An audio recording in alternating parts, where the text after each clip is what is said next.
전도자 바울과 바나바가 다툰 적이 있습니다. 무엇 때문에 싸웠는가?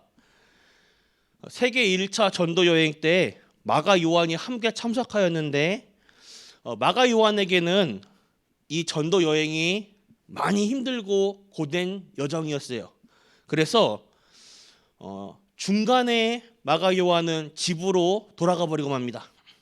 이 마가 요한을 2차 전도 여행 때 다시 참석하냐 참석시키지 않느냐 이 내용을 가지고 바나바와 바울이 다툰 겁니다. 왜 그런가?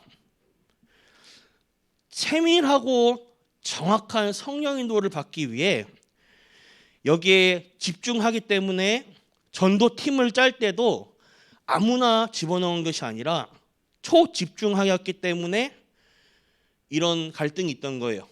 결국 무엇이냐? 어떻게 하면 복음을 더 전할 수 있겠냐? 이걸로 바울과 바나바가 다툰 것입니다. 그래서 이것을 보면서 우리는 주로 지금 세계 교회는 지금 무엇으로 다투고 있냐?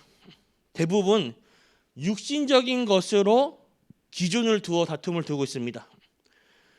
왜 나에게 전도운동이 안 되는가? 난 왜 응답이 없는가? 진지하게 생각해 볼 필요가 있어요. 우리에게 복음이 없는 것이 아닙니다. 이유는 간단해요. 안 될 수밖에 없는 나의 이전 상태, 안 될 수밖에 없는 무언가 이유를 가지고 있는 채로 있기 때문입니다.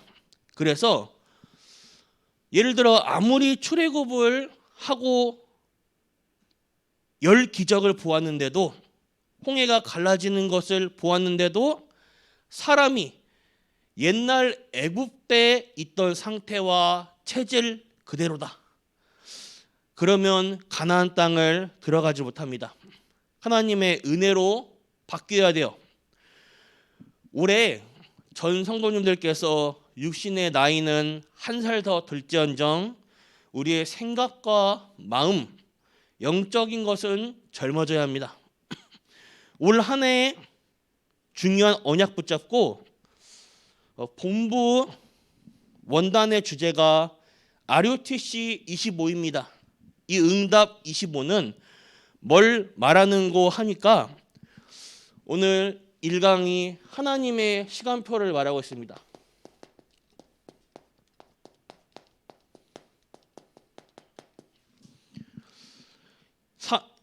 사도행전 2장 본문 말씀 1절에서 4절.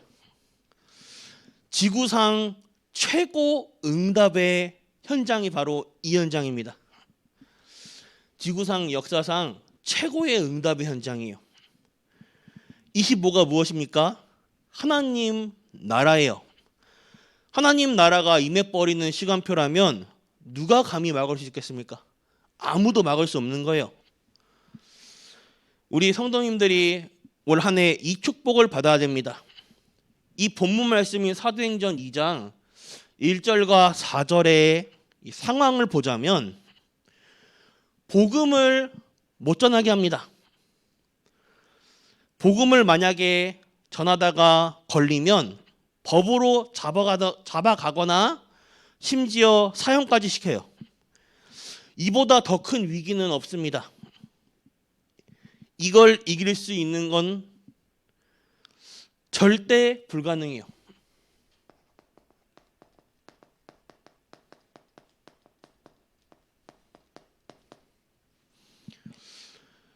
여기에 하나님께서 도전하게 만든 것입니다. 위기는 지금 굉장히 크고 나보다 강한데 어떻게 싸워 이깁니까? 위기가 왔을 때는 언제든지 근본을 찾아내야 되는 것입니다. 근본이 무엇이냐? 그리스도. 이 부분이 굉장히 중요해요.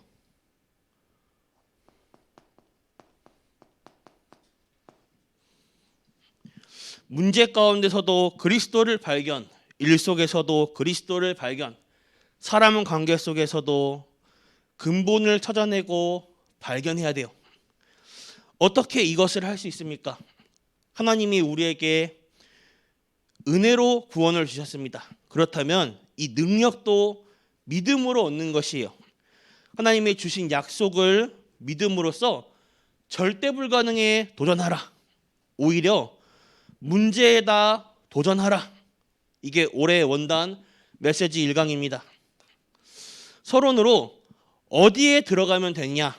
하나님의 시간표 속으로 들어가면 틀림없어요. 올해는 하나님의 시간표 속으로 들어가는 전 성도님들 되시길 바랍니다. 이유,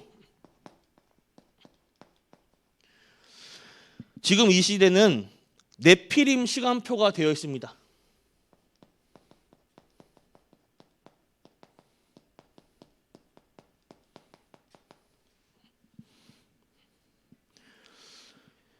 문화를 장악하고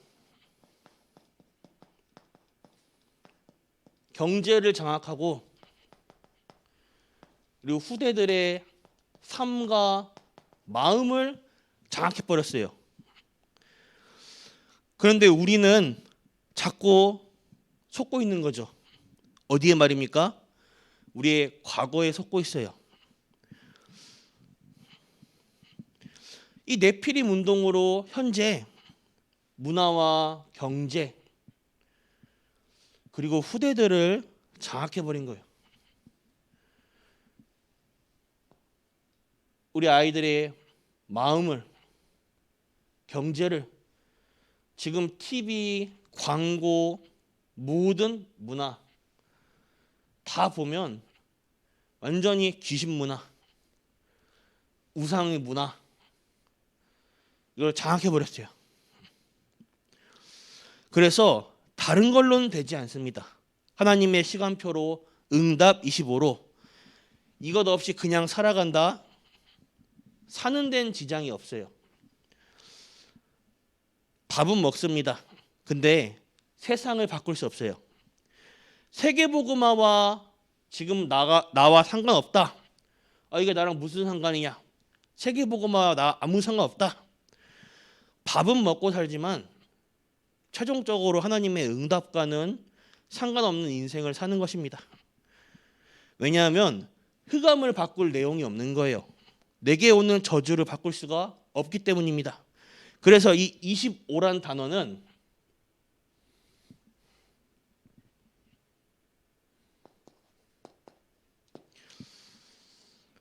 굉장한 단어예요. 하나님의 시간표 속에 내가 들어가는 거예요. 도대체 뭘 했습니까? 완전히 끝났다고 생각하는 거예요. 요한복음 19장 30절에 다 이루었다, 다 끝냈다고 분명히 말씀하셨습니다. 더 이상 할 게 없다. 여기에 가서 근본을 회복시킨 거예요. 저는 올 한 해 이 말씀을 들으면서 이 부분을 어떻게 붙잡았냐. 묵상하면 묵상할수록 선명해져요. 어떤 근본을 바꾸는 것입니까? 과거.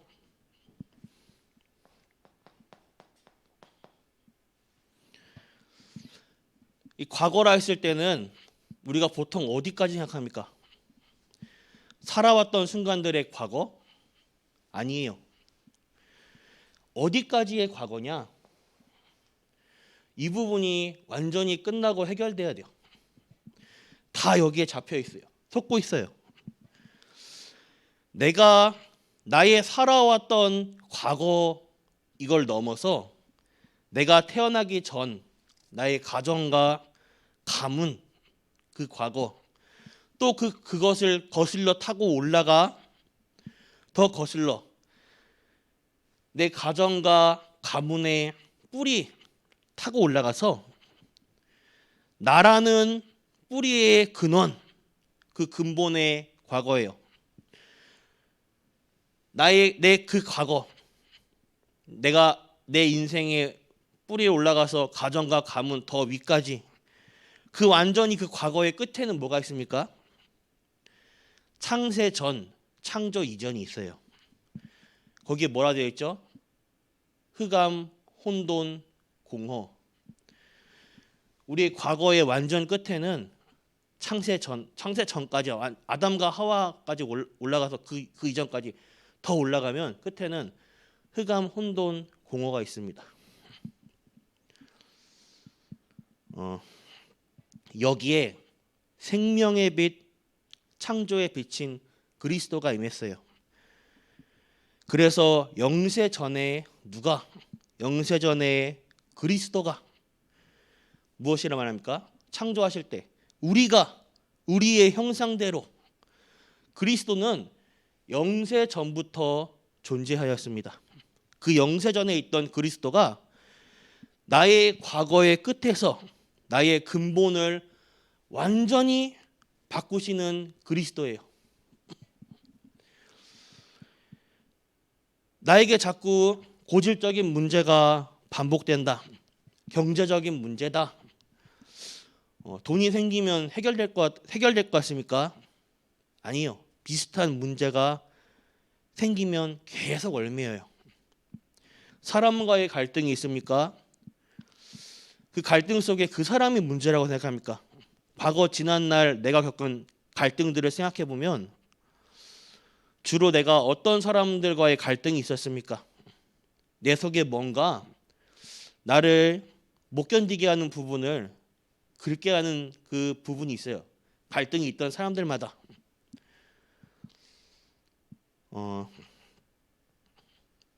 그 문제에 대해서 깊이 생각해 보면 과연 그 환경이, 그 상황이, 그 사람이 문제입니까? 내게 문제라고 인식되는 힘들게 하는 그 의식의 끝에서 그 의식과 생각이 어디에서 왔는가? 한번 생각해 볼 필요가 있습니다. 나라는 존재 이전에 내 존재의 의식 끝에서 그것이 가정과 가문에 흘러들어오는 배경 더 올라가 그 끝에 뭐가 있냐? 문제의 근본이에요. 다 어디서 흘러들어오는 거죠? 창세기 3장이에요.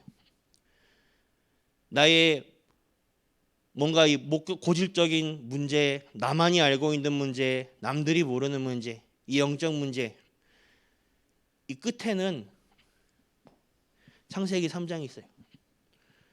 뭔가 우울합니까? 또는 내가 어떤 사람 보면 못 견뎌하는 뭔가 코드가 있습니까? 이 사람은 안 맞는 게 아니라 그 사람이 뭔가 나를 통해서 뭔가 못 견디게 하는 게 있습니까? 가만 생각해 보세요. 그 사람뿐만 아니라 과거에도 비슷한 경험이 있을 거예요. 그럼 그거에 대해서 저 사람이 문제나 나에게도 문제가 있다면 그걸 깊이 고민해 보세요. 어디서 왔는가? 그것이 내 고민되는 문제가 어디서 왔는가? 나라는 뿌리에 깊숙이 들어가면 가정과 가문 그 흐르는 뿌리 끝에까지 올라가면 창세기 3장에서 온 것입니다. 그런데 하나님의 말씀에 뭐라 했냐? 다 끝냈다. 그리스도께서 완전히 끝내버렸어요. 이 부분을 붙잡으셔야 돼요. 그렇다면 나는 왜 안 끝나는가? 그 문제 속에서, 그 갈등 속에서, 그 상황 속에서 다 끝냈다는 나의 그리스도가 붙잡아지지 않는 거예요. 그리스도가 발견이 안 된 겁니다. 메시지에서 은혜 받는 것이 끝나는 것이 아니라 이제는 내 것으로 말씀을 편집해서 내 것으로 만들어야 돼요.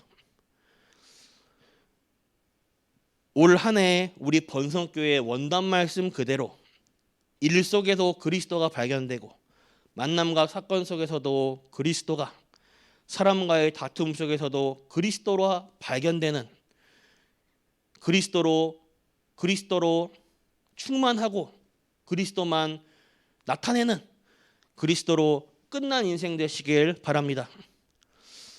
저는 이렇게 송구영신 예배와 본부 원단 말씀이랑 하나로 딱 연결되더라고요.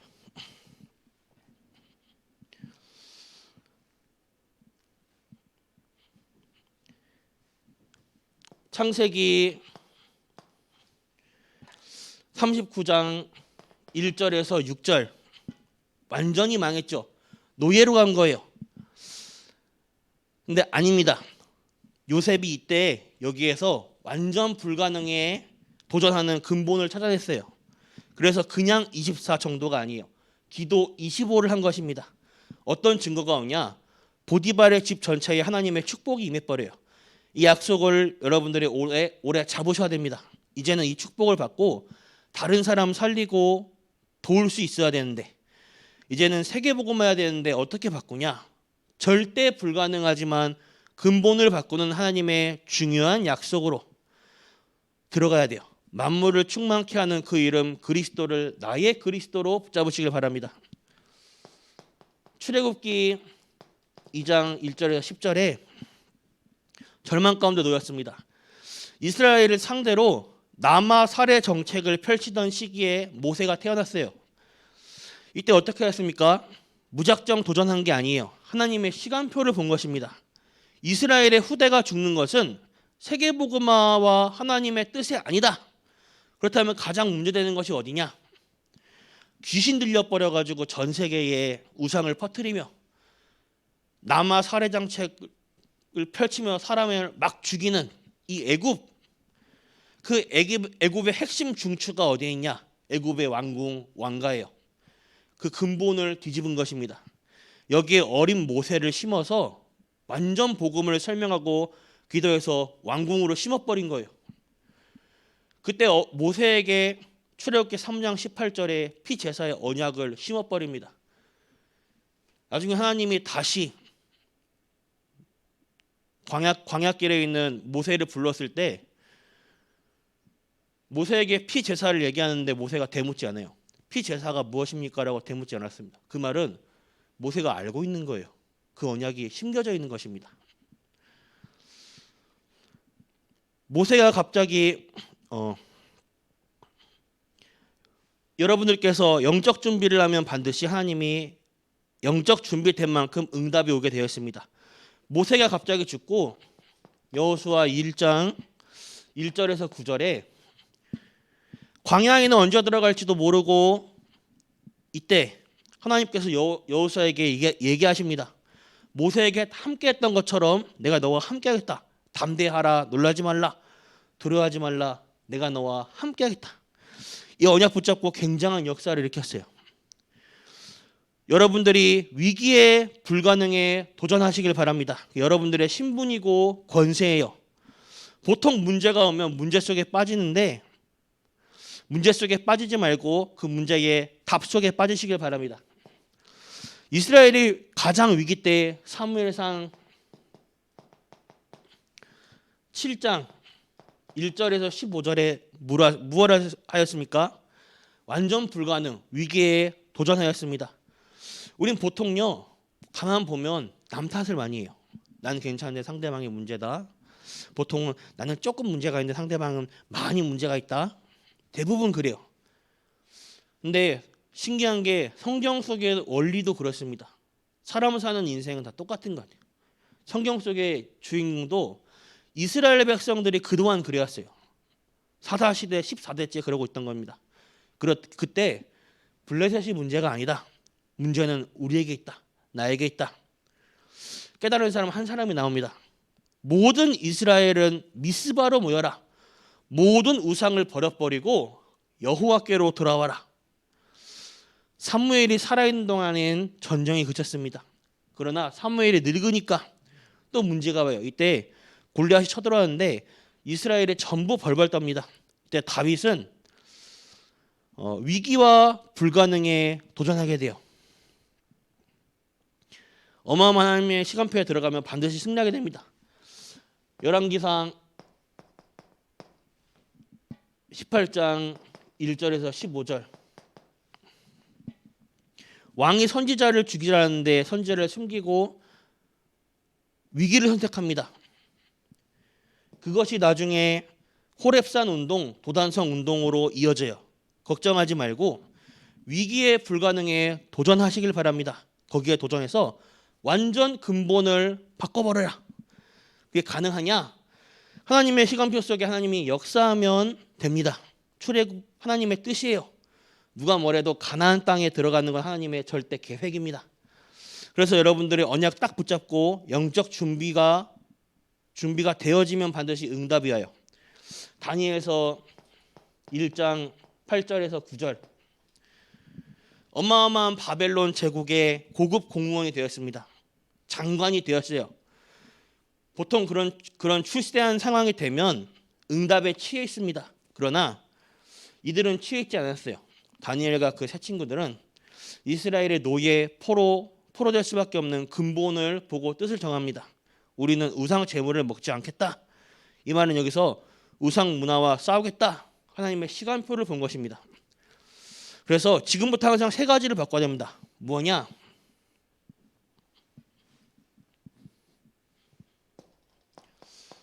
과거를 바꿔야 돼요. 과거 속에 늘 잡혀 있으면 어떤 경우에도 응답은 없습니다.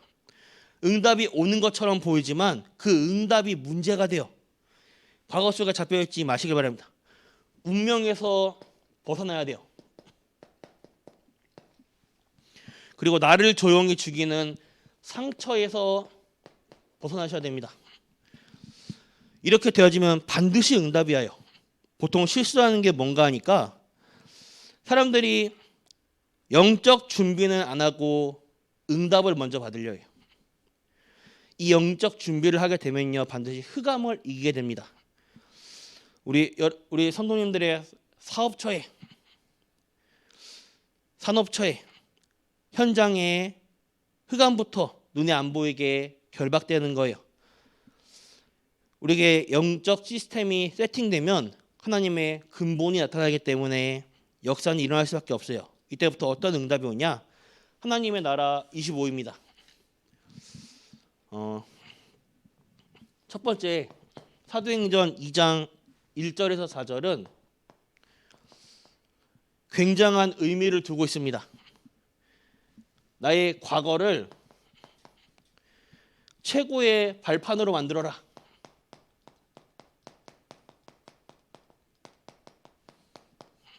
그게 가능하냐? 가능 안 해도 괜찮습니다. 나의 과거를 최고의 발판으로 만들겠다. 이게 하나님의 뜻이에요. 여기에 뭐가 나오냐? 결단 25. 하나님의 시간표 이것을 가지고 딱 결단하는 것입니다. 어떻게? 예수님께서 공생에 가르친 것을 보면 빨리 바꿀 수 있어요. 마태복음을 통해서 바꿀 것, 마가복음에 버릴 것, 누가복음에서 찾을 것, 요한복음에서 누릴 것, 이거 하고 있으면 여러분들께서 낙심하지 말고 기도를 계속하고 있으면 뭐가 나오면 하나님의 정확한 절대 계획이 나요.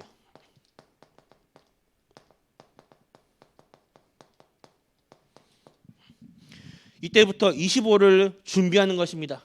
준비가 무엇이냐? 확실한 계획이 나왔기 때문에 그때부터 말씀이 편집이 돼요. 기도 응답이 보입니다. 그게 설계예요. 그때부터 현장이 보이는 거예요. 이걸 보고 디자인이라고 합니다. 말씀 편집, 기도 설계, 현장의 디자인. 나의 과거를 최고의 발판으로 만드시길 바랍니다. 두 번째입니다. 오늘을 최고의 누림으로 만들어라. 그게 뭡니까? 기도 25. 24를 넘어서 25. 24는 우리의 삶이고 25는 하나님 거죠. 아무리 어려운 말도 괜찮습니다. 하나님 나라를 누리시길 바랍니다. 그러면 어떤 일이 일어나냐? 가장 중요한 것이 나의 모든 곳에 영적 시스템이 만들어져요.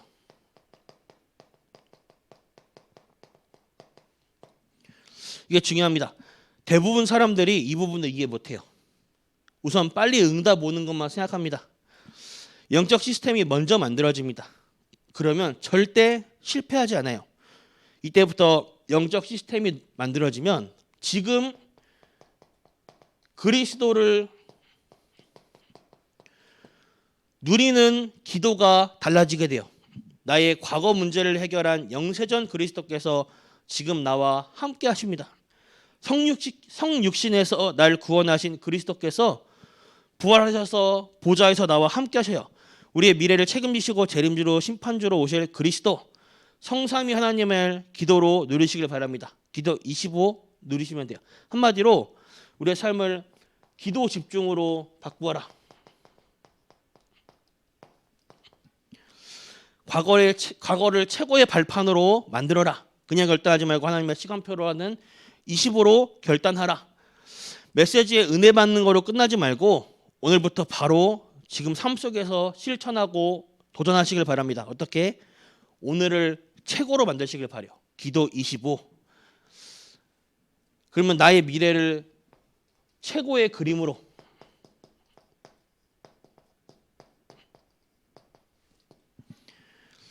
기도할 때 그냥 아닙니다. 정말 행복과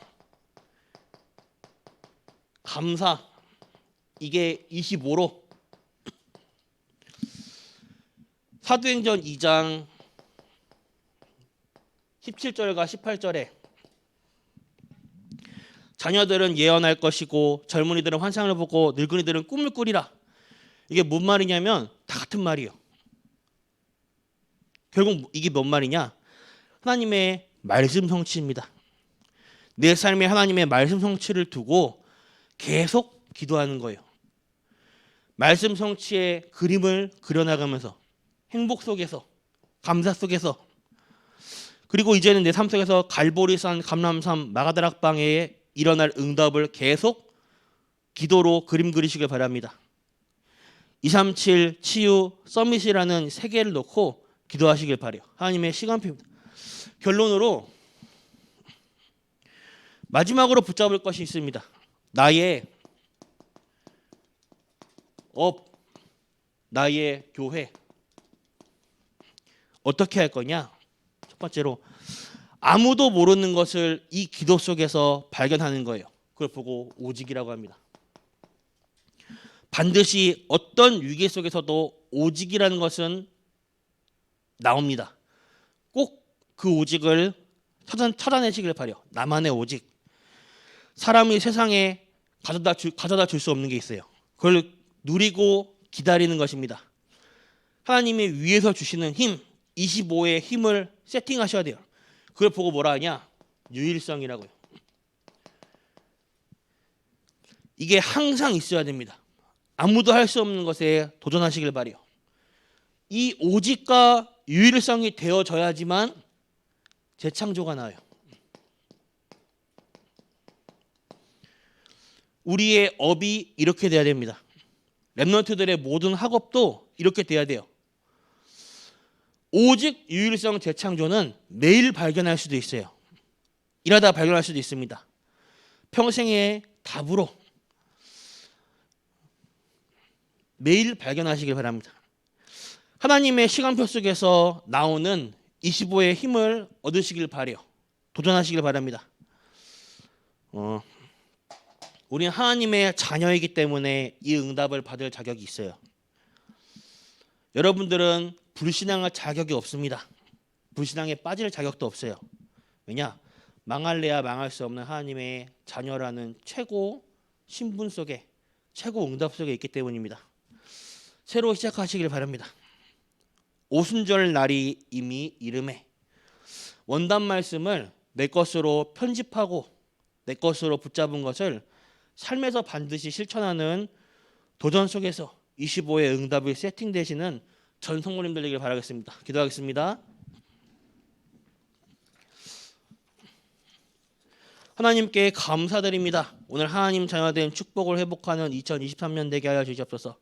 우리에게 새 하나님의 시간표 임하게 하여 주시옵소서. 이 속에 나오는 25의 힘을 완전히 세팅하게 하여 주시옵소서. 우리 안에 영적 시스템이 기도로 갖춰지게 하여 주시옵고 모든 상황 가운데서 근본을 바꿀 그리스도가 발견되게 하여 주옵소서. 또한 하나님의 말씀이 우리를 치유하고 말씀의 능력이 우리 영혼 속에 각인되고 많은 사람을 살릴 정도로 하나님의 능력에 증인되게 하여 주시옵소서. 살아계신 예수 그리스도 이름으로 기도드렸습니다. 아멘. 주기도 마치겠습니다. 하늘에 계신 우리 아버지여, 이름이 거룩히 여김을 받으시며 나라가 임하옵시며 뜻이 하늘에서 이루어진 것 같이 땅에서도 이루어지이다.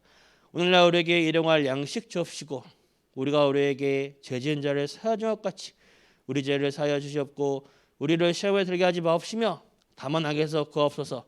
대개 나라와 권세와 영광이 아버지께 영원히 있사옵나이다. 아멘.